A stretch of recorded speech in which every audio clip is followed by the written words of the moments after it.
Barrister Gauhar Ali Khan ने नूर आलम खान को national assembly में ऐसी क्या बात कह दी कि नूर आलम खान की बोलती बंद हो गई। आइए सुनते हैं वीडियो में।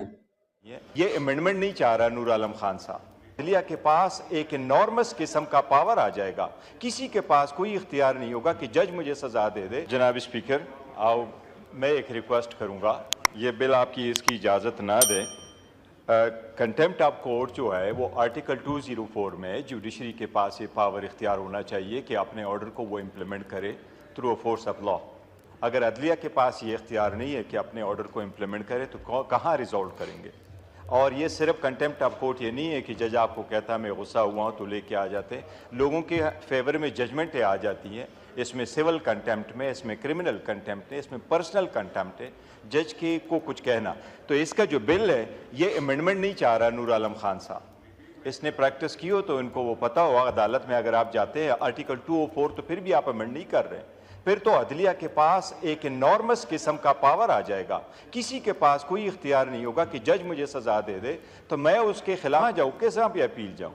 ये भी सुप्रीम कोर्ट का कहना था कि आर्टिकल 8 यही प्रोवाइड करता है कि लॉज इस्लामी हो, और उनमें ये प्रोवाइड था कि एक right of appeal Islami right है। तो ये बिल्कुल ही रिपील मांग रहा है। आप रिपील के लिए चूंकि ये रिपील मांग रहा है, इसकी इजाज़त ना दे, ये बेशक दूसरा बिल लेके आए जिसमें ये अमेंडमेंट चाहता वो कर दे, इसकी इजाज़त ना है। मेरी रिक्वेस्ट होगी ये बिल्कुल उसके मुतसादिम होगा। गौहर साहब, मैं आपको बताऊं कि हमारी कोशिश ये है कि गवर्नमेंट के पास स्ट्रेंथ है टू अपोज द बिल्स, और अगर गवर्नमेंट अपोज करना शुरू कर दे, हम ये कहते हैं कि एक दफ़ा अगर कमेटी में चले जाए, डिलिब्रेशन हो जाए, उसके बाद कमेटी रिजेक्ट करे। एक चीज़ नहीं मैं बताता हूँ। मैं रीज़न ये है कि अभी जिस तरह सुहेल साहब ने बिल दिया, और अगर ये अपोज करते तो फिर रह जाना, तो हम हमारी ख्वाहिश वो अमेंडमेंट मैं कह रहा हूँ कि कमेटी में जाने दें। ये चूंकि एक प्रॉब्लम है, ये वो कह रहे हैं अमेंडमेंट, मैं कह रहा हूँ आप इसको नामू कर दे, ये विड्रॉ कर ले, खुद रिपील ना करवा दे।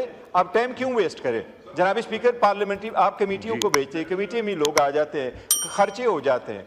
इस तरह तो नहीं है कि बस just being a busy boy बंदा प्रेजेंट कर ले, ये अमेंडमेंट कर ले जरूर। ये रवायत ना डालें, फिर ये ऑब्जेक्ट होने शुरू हो जाएंगे यहाँ से बिल के, जी अपोजिशन के नहीं डालने, तो ये रवायत नहीं। जनाब स्पीकर देखें, वो मैं आपको अगर बताऊंगा, इंडिया में सिंस 1952 अंटिल नाउ सिर्फ 14 प्राइवेट मेंबर बिल पास हुए। To pass a bill it's not an easy task. नहीं, मगर हम encourage करते हैं कि प्राइवेट, वो नहीं, वो एक्सपर्ट है, उसका मैं अभी बताऊंगा। एक और बिल आ रहा है, मैं उसमें आपसे इजाजत मांगूंगा, आपको मैं बताऊंगा। ये ना मूव कर ले, रिपील ना